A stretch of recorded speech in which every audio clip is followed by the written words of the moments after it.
इस चैनल को सब्सक्राइब करें, बेल आइकन को दबाएं ताकि सारा वीडियोज आप लोगों को मिले। हाय फ्रेंड्स, हम लोगों ने 10th क्लास के फिजिक्स में इलेक्ट्रिसिटी चैप्टर स्टार्ट किया था और उसमें कुछ वीडियोज हम अपलोड किए हुए हैं और उसमें हम आप लोगों को रेजिस्टेंस का जो पैरामीटर जो होता है वहां तक हम बता चुके थे। अब यहाँ पे मेनली हम लोग स्टडी करना है ओम्स लॉ जो होता है उसका वेरिफिकेशन, कि लेबोरेटरी जो होता है उसमें ओम्स लॉ का वेरिफिकेशन हम कैसे करेंगे। अगर सारा सर्किट का सभी टूल्स आपके पास हो जाए, सभी कंपोनेंट्स अगर आपके पास हो, तो वहां पे ओम्स लॉ का वेरिफिकेशन जो हम लोग जानते हैं V/I is equal to R, एक कांस्टेंट टर्म होता है, उसका वेरिफिकेशन हम लोग कैसे करेंगे, उसी को ओम्स लॉ कहते हैं। तो यहाँ पे अब इसके वेरिफिकेशन के लिए कुछ कंपोनेंट तो हमें चाहिए। तो यहाँ पे हमने नाइक्रोम का वायर लिया, एक कंपोनेंट हो गया, वोल्ट मीटर लिया, एमी मीटर लिया, रेजिस्टेंस लिया जो कॉन्ट्रैक्टर के फॉर्म में है, उसके बाद रेजिस्टेट लिए जिससे आरएच के द्वारा इंडिकेट किया जाता है, फिर स्विच लिया, बैटरी लिए। हम इस तरह से सर्किट के सारे कंपोनेंट को हम एक जगह रखें और उससे एक सर्किट तैयार किए। उससे क्या तैयार किया हुआ, हम एक सर्किट तैयार किए। अब उस सर्किट के अंदर हमने एक बैटरी लगा दिया और यहां से स्विच को ऑन कर दिए हम। अब स्विच को जैसे ही ऑन करेंगे तो इलेक्ट्रॉन का मूवमेंट रहेगा इधर, लेकिन इसके अपोजिट डायरेक्शन में इलेक्ट्रिसिटी मूव करेगी। इसके अपोजिट डायरेक्शन में हुआ क्या होगा, इलेक्ट्रिसिटी मूव करेगी। ये जो एरो नियम दिए हैं, एरो का साइन, यह इलेक्ट्रिसिटी को इंडिकेट कर रही है कि इलेक्ट्रिसिटी जो है, यहाँ पे करंट जो है वो मूव कर रही है। अब यहाँ पे हम लोग मेनली देख रहे हैं और हम लोग पहले से भी जानते हैं कि पॉजिटिव टर्मिनल से निगेटिव टर्मिनल तक इलेक्ट्रिसिटी जाती है, करंट जाती है। लेकिन यहाँ पे जो रेजिस्टेंस है हमारा, यह वेरिएबल है। वेरिएबल कहने का अर्थ हुआ हम एक ऐसा सर्किट प्रिपेयर करेंगे जिसमें जो रेजिस्टेंस होगा वो वेरिएबल होना चाहिए। वेरिएबल मीन्स यहाँ पे क्या होगा, चेंजेबल, जिसे हम चेंज कर सके, क्योंकि जब जब चेंज करेंगे, हाँ, तब तक V/I का जो रेशियो होता है उसे तो नोट हमें तो करना ही पड़ेगा ना, क्योंकि जब तक नोट नहीं करेंगे तो उसका वैल्यू नहीं मालूम चलेगा और हमें वैल्यू से ही काम है। क्योंकि हम लोग ओम्स लॉ में पहले से ही जानते हैं कि V/I is equal to are होता है और आर क्या है, आर कांस्टेंट टर्म है और यहाँ पे हमें V/I का ही रेशियो निकालना है। क्योंकि V/I का रेशियो जब तक नहीं निकलेगा बुआ, क्या तब तक होगा, हमें कांस्टेंट टर्म मिलेगा, नहीं मिलेगा। ओम्स लॉ का स्टेटमेंट यही ना था कि V और I, इसका मतलब क्या हुआ, पोटेंशियल डिफरेंस और करंट का रेशियो हम निकालते हैं तो हर एक पॉइंट पे रेजिस्टेंस R मिलता है जो कांस्टेंट टर्म कहलाता है। तो ऐसे ही हर एक पॉइंट पे निकालना है, कब, जब रेजिस्टेंस को चेंज कर रहे हैं तब। वही यहाँ पे रेजिस्टेंस जो हम लिए हैं वो वेरिएबल है, चेंजेबल है, उसे चेंज हम करते रहेंगे। तो मेनली यहाँ पे हम लोग क्या करेंगे वो हुआ कि यह रेजिस्टेंस यहाँ पे हमने वेरिएबल रख लिया। अब यहाँ से इलेक्ट्रिसिटी मूव लगी करने और हर एक पॉइंट पे इलेक्ट्रिसिटी को मेजर किए हम, ए मीटर और वोल्ट मीटर के द्वारा इलेक्ट्रिसिटी का मेजर किया हम। तो लास्टली हमें ये देखने को मिला कि इलेक्ट्रिसिटी को मेजर किए और पोटेंशियल डिफरेंस को भी मेजर किए, तो पोटेंशियल डिफरेंस और करंट, इन दोनों का रेशियो हम हर एक पॉइंट पे निकाल रहे हैं। तो वहां पे क्या हो रहा है बुआ, कि वहां पे हमेशा कांस्टेंट ही आ रहा है, उसका वैल्यू कांस्टेंट टर्म ही आ रहा है। तो इस तरह से वहां पर उस कांस्टेंट टर्म को R मान लिया गया, जिसे हम लोग टोटली रूप से देखा जाए तो V/I is equal to are, यहाँ पे एक फॉर्मूला मिल गया और इसी को हम लोग ओम्स लॉ कहते हैं। तो ऐसे ही हम लोग यहाँ पे वेरिफिकेशन करते हैं। इतना समझ में आया आप लोग को? तो आप लोग उपाय कीजिए कि इसको नोट कीजिए, फिर इसका जो स्टेटमेंट होता है वो आप लोग लिखा देंगे। यह बहुत ही इंपॉर्टेंट रहता है, अप्रोक्स हर ईयर ये एग्जामिनेशन में आते हैं, इसे पूछे जाता है। ठीक है, तो इसको नोट कीजिए, फिर हम लोग जो है इसका स्टेटमेंट हम लिखाएंगे। तो अब हम यहाँ पे ओम्स लॉ का जो वेरिफिकेशन जो हम आप लोगों को हिंदी में समझाए थे, उसी को यहाँ पे इंग्लिश में स्टेटमेंट में लिख दिए हैं। यह एग्जाम में अप्रोक्स 5 मार्क्स का आता है। तो उसमें जो हम पहले डायग्राम बनाए हैं वैसा ही डायग्राम आप लोग बना लेंगे। उसके बाद जो हिंदी में समझाए हैं तो इंग्लिश में लिखा दिए हैं, तो इसी इंग्लिश को उसके नीचे नोट कर लेंगे। ठीक है, उसमें यही ना समझाया है कि सबसे पहले हम सर्किट बनाने के लिए उसका कंपोनेंट हम एक जगह रख लेंगे। एज लाइक एज वायर हो गया, वो नाइक्रोम का वायर भी हो सकता है, या कोई भी वायर जिसमें इलेक्ट्रिसिटी कंडक्ट करती हो। उसका वोल्ट मीटर हो जाना चाहिए, एमीटर होना चाहिए, स्विच हो जाएगा, बैटरी हो जाएगा, स्टेज हो जाएगा, रेजिस्टेंस हो जाएगा। ठीक है, इस तरह से सारे कंपोनेंट हमारे पास आ जाएंगे, रख लेंगे, फिर उससे हम एक सर्किट तैयार करेंगे और उसके बाद स्विच को ऑन कर दिया जाएगा। और स्विच यहाँ पे ऑन होगा तो electricity positive terminal to negative terminal move करने लगेगी। जब मूव करना स्टार्ट करेगी तो हम यहाँ पे जो चेंजेबल रेजिस्टेंस को रखे हुए हैं उसका वैल्यू हमेशा चेंज करते रहेंगे। उसका वैल्यू होगा हम क्या करेंगे, हमेशा चेंज करते रहेंगे। और वहां पे हर एक टाइम में हम नोटिस करेंगे, क्या नोटिस करेंगे कि इलेक्ट्रिक करंट को नोटिस करेंगे वोल्ट मीटर एमीटर के माध्यम से। और वहां पे हम ईच टाइम के बाद हम लास्टली अंतिम में देखते हैं कि हम जो वैल्यू का फाइंड किए हैं V/I, वह एक ऐसा वैल्यू आ रहा है, हर एक पॉइंट पे ऐसा वैल्यू आ रहा है कि सभी कांस्टेंट है, एक ही समान आ रहा है। इस पॉइंट पे V/I निकाले तब भी आ रहेगा, इस पॉइंट पे निकाले तब भी आ रहेगा, इस पॉइंट पे निकाले तब भी आ रहेगा। इस तरह से R एक वेरिएबल है कि नहीं, वेरिएबल है, कांस्टेंट है, तो इस तरह से हमें कांस्टेंट टर्म मिलता है। तो ये रहा ओम्स लॉ का वेरिफिकेशन। आगे समझ में, तो इसको नोट कर लेंगे, फिर उसके बाद हम लोग रेजिस्टेंस के बारे में बात करेंगे। ठीक है, इसको नोट कीजिए आप लोग।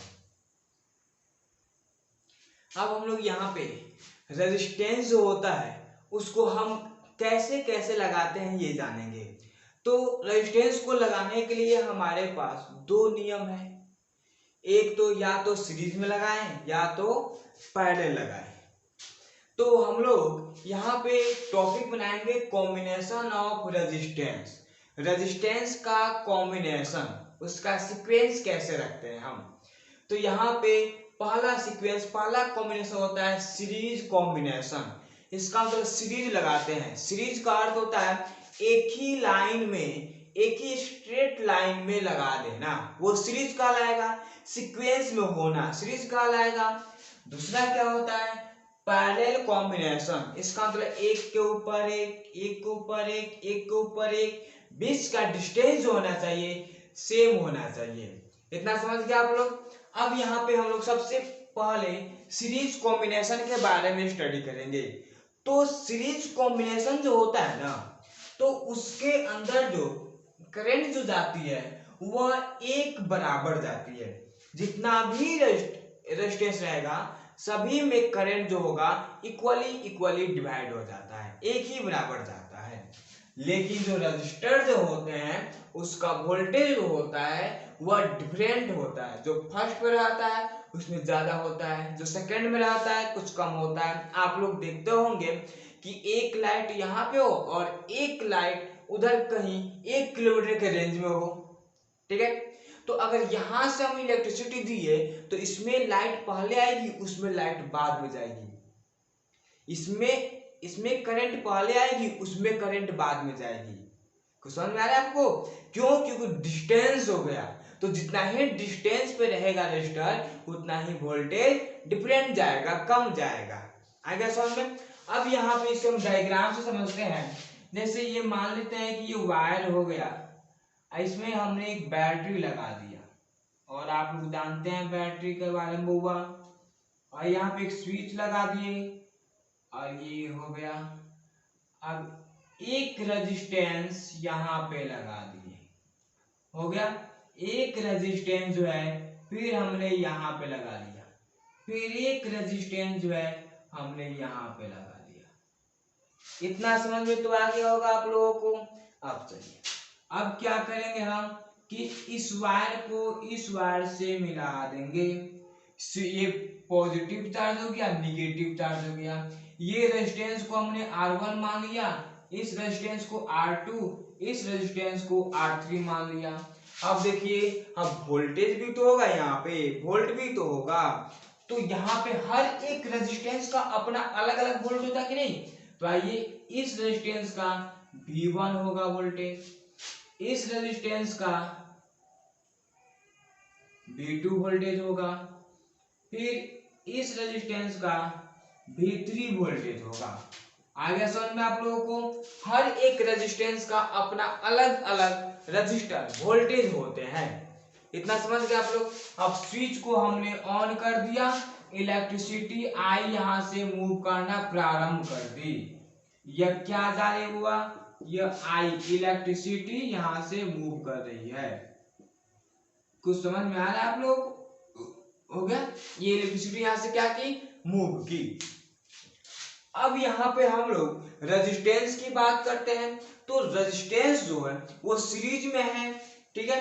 अगर आपसे ये पूछा जाए कि टोटल वोल्ट कितना है, अगर टोटल हम पोटेंशियल डिफरेंस की बात करें, V की बात करें, तो अगर सिंपल देखिए, कोई भी न्यूमेरिकल्स होता है उसमें V निकाला जाता है, V1 V2 नहीं निकाला जाता है। तो V हो गया।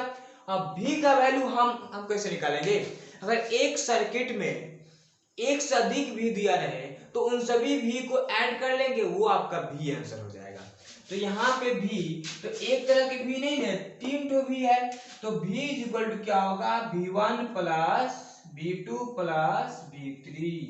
यह होगा इक्वेशन नंबर फर्स्ट हो गया। अब यहाँ पे हम लोग ओवरऑल रेजिस्टेंसेस के बारे में समझेंगे। किसके बारे में हुआ, रेजिस्टेंस के बारे में। तो लेट मान लेते हैं टोटल रेजिस्टेंस इसमें का क्या हुआ, टोटल रेजिस्टेंस होगा, या इसी को मान लेते हैं ओवरऑल रेजिस्टेंसेस, रेजिस्टेंस, तो उसको तो हम R मानते हैं, लेकिन यह सीरीज में लगा है, ये एक ही लाइन में ना है, जब एक ही लाइन में लगा हो तो सीरीज में कहलाएगा, तो उसे हम RS मान लेते हैं। इतना समझ गए आप लोग, RS। अब यहाँ पे मिलनी बात रहा कि RS किसका किसका कॉम्बिनेशन है बुआ, तो RS R1 R2 R3 का कॉम्बिनेशन है। तो यहाँ पे हम लिखेंगे फ्रॉम ओम्स लॉ, हम लोग क्या लिखेंगे यहाँ पे, from Ohm's law, Ohm's law के अकॉर्डिंग, अनुसार। अब यहाँ पे हम लोग आते हैं, तो ओम्स लॉ क्या कहते हैं, सबको जानता है। ओम्स लॉ ये कहते हैं कि जो V जो होता है यह I और R के मल्टीपुल के बराबर होता है, समझे आप लोग, या V बाई I जो होता है वो R के बराबर होता है, ठीक है। तो यहाँ पे हम लोग चलते हैं, ओम्स लॉ से हमें यही मिला कि V जो होता है I और R के बराबर होता है, तो total V is equal to I into RS जो सीरीज में है, इक्वेशन नंबर सेकेंड। अब देखिए, हमने तो इस V के लिए निकाला, अगर V1 V2 V3 के लिए निकाले तो देखिए यहाँ पे RS का मतलब क्या हुआ, ये RS का मतलब हुआ R1 plus R2 plus R3 हो जाएगा। जितना रेजिस्टेंस जो अगर सीरीज में रहता है ना, सबका कॉम्बिनेशन, सबका एडिशन R कहलाता है, समझे आप लोग। इस पे जब न्यूमेरिकल्स हम बताएंगे आप लोगों को तो वहां पे क्लियरली समझ में आ जाएगा आप लोगों को। तो V equal to I RS होता है, इतना समझ गए। लेकिन अगर V1 के लिए, बट अगर हमें V1 निकालना हो तो I तो एक ही ना होगा, I1 I2 I3 थोड़ा होता है। तो आई तो आई रहेगा। अब V1 के लिए R क्या हो जाएगा, देखिए तो V1 के लिए R1 है तो R1 हो गया। अगर V2 निकालना हो तो I इंटू R2 हो जाएगा, और वैसे अगर V3 निकालना हो तो I इंटू R3 हो जाएगा। आ गया समझ में आप लोगों को। अब यहाँ पे मेनली हम लोग क्या करेंगे, अगर ये V1 V2 V3 इस सब का वैल्यू अगर इक्वेशन फर्स्ट में रखें तो कुछ तो मायने रखेगा ना। चलिए आते देखते हैं। तो यहाँ पे हम लोग लिखेंगे पुटिंग द वैल्यू ऑफ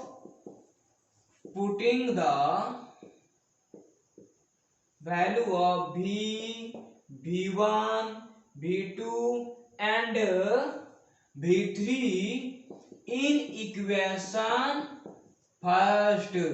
यहाँ पे V1 V2 V3 का वैल्यू इक्वेशन फर्स्ट में रखते हैं। तो यहाँ पे लिखा है V, तो V का वैल्यू कितना है IRS, तो यहाँ पे लिखेंगे IRS is equal to V1, तो V1 का वैल्यू क्या है यहाँ पे IR1, तो लिख लेंगे IR1। फिर एडिशन, तो एडिशन V2, तो V2 का वैल्यू क्या है IR2। फिर प्लस, तो प्लस V3 का वैल्यू क्या है IR3। इतना समझे आप लोग। अब चलिए, अब ये IRS का IRS रहेगा। अब यहाँ पे देख रहे हैं इसमें भी I है, इसमें भी I है, इसमें भी I है, तो I को यहाँ पे कॉमन निकाल लेंगे, यहाँ बच जाएगा R1 plus R2 plus R3। इतना समझ गए। अब यहाँ पे I यहाँ और यहाँ I कैंसिल हो गया, तो RS जो बचा यह बच गया क्या R1 plus R2 plus R3। देखिए तो आ गया। हमने यहाँ पे यही बताया था कि R जब सीरीज में रहेगा तो जितने भी सीरीज में रेजिस्टेंस रहेंगे सभी को ऐड कर लेंगे, वो रेजिस्टेंस का वैल्यू निकल जाएगा। समझ में आ गया। तो RS इक्वल टू क्या होता है बुआ R1 plus R2 plus R3 plus R4 plus जितने भी रेजिस्टेंस रहता है सभी का एडिशन होता है। इतना समझ गए। तो इसको नोट करेंगे तो हम लोग फिर जो है पैरेलल के बारे में स्टडी करेंगे। नोट कीजिए बुआ आप लोग। तो अब हम लोग यहाँ पे पैरेलल कॉम्बिनेशन के बारे में बात करेंगे। रेजिस्टेंस को हमने सीरीज में बात कर चुके थे कि एक ही लाइन में अगर एक से ज्यादा रेजिस्टेंस को लगाते हैं, कंबाइन करते हैं, कनेक्ट करते हैं तो वो सीरीज में कहा जाता है, और वहां पे इलेक्ट्रिसिटी इक्वली मूव करती है, लेकिन रेजिस्टर में वोल्टेज डिफरेंट होता है। अब यहाँ पे जो है यहाँ पे जो रेजिस्टेंस होगा वो सीरीज में नहीं है, पैरेलल है, एक के ऊपर एक के ऊपर एक के नीचे ऐसा ही पैरेलल है। तो देखिए ये क्वेश्चन से समझेंगे, यहाँ पे स्पीकर से समझेंगे। यहाँ पे हमने एक वायर लिया और वायर को बैटरी से कनेक्ट किया, स्विच लगा दी और यहाँ पे रेजिस्टेंस लगा दिए। अब यहाँ पे तो बैटरी हो गया। अब स्विच को हमने ऑन कर दिया और यहाँ से पॉजिटिव कॉन्सेंट्रेशन से निगेटिव कॉन्सेंट्रेशन तक यह इलेक्ट्रिसिटी जाने लगा। अब यहाँ पे थोड़ा सा हम लोग ध्यान देंगे बुआ, थोड़ा सा हम लोग क्या देंगे, ध्यान देंगे। तो यह जो निकला इधर से इलेक्ट्रिसिटी रहा, तो ऐसे इलेक्ट्रिसिटी मस्ती में जा रही है। लेकिन यहाँ पे जब इलेक्ट्रिसिटी आई तो यहाँ पे देखिए कि तीन तरह के रास्ते हैं। अब किस तरह जाए हम, तो इलेक्ट्रिसिटी को तो सब ओर जाना है। तो इलेक्ट्रिसिटी यहाँ पे क्या होगी, एक इलेक्ट्रिसिटी तीन भागों में डिवाइड हो जाएगी और यहाँ पे एक चली जाएगी। इसे हमने I1 मान लिया। हमारे मन को ऊपर है उसे I1 माने तो, I2 माने तो, I3 माने तो। फिर यहाँ पे जाएगी तो इसे हमने I2 मान लिया। फिर यहाँ पे जाएगी इसे हमने I3 मान लिया। और ये ऊपर वाले को रेजिस्टेंस है तो R1 और ये नीचे वाले को R2, उसके नीचे वाले को R3 मान लिया हमने। ठीक है।